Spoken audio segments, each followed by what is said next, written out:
finding life difficult. Workmen were mending the viaduct on the main line.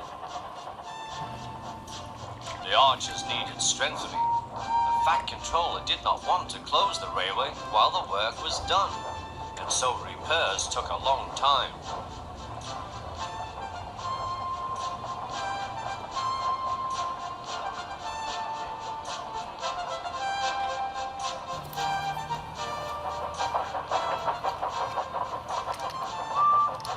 The engines had to take great care when crossing the viaduct, and the delay often made them late on their journey to the junction, where they knew Thomas would be ready to collect his passengers.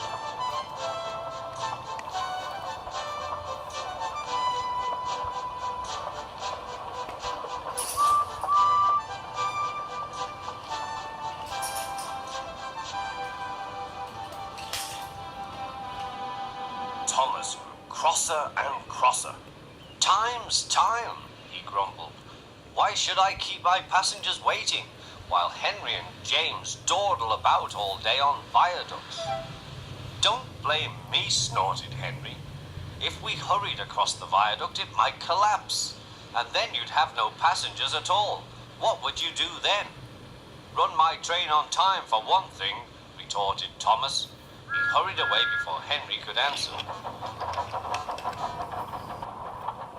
Bertie was impatient too.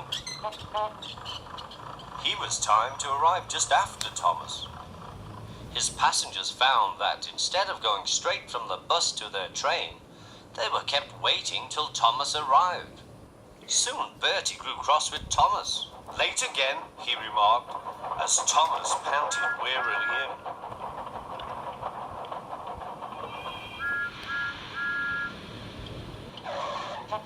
"We may be friends, but I thought you could go fast, Thomas. It's time we had another race. I reckon I could beat you now." Thomas let off steam loudly. "Rubbish," he hissed fiercely. "It's those mainline engines. They dither about on the viaduct and then blame the Fat Controller's workmen. It's just an excuse for laziness, if you ask me."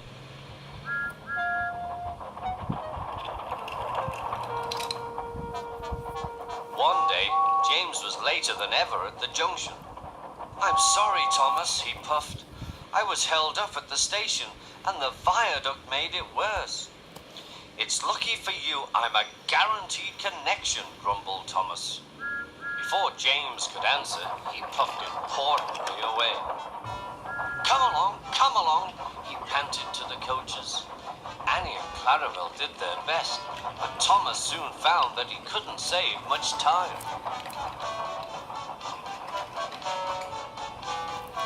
Suddenly, Thomas saw Bertie ahead. His radiator was steaming. "What's the matter?" asked Thomas. "You should be at the station by now. You're late." "I feel dreadful," moaned Bertie. "All upset inside, and driver says he can't make me better. Thank goodness you're late too. Can you take my passengers, please? They'll never get home otherwise." "Of course," agreed Thomas. He now felt sorry for Bertie and promised to get help at the next station.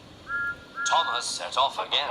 Already he felt much more cheerful, and Bertie's passengers, travelling in Annie and Clarabelle, all reached home safely. When Bertie was better, he came to thank Thomas.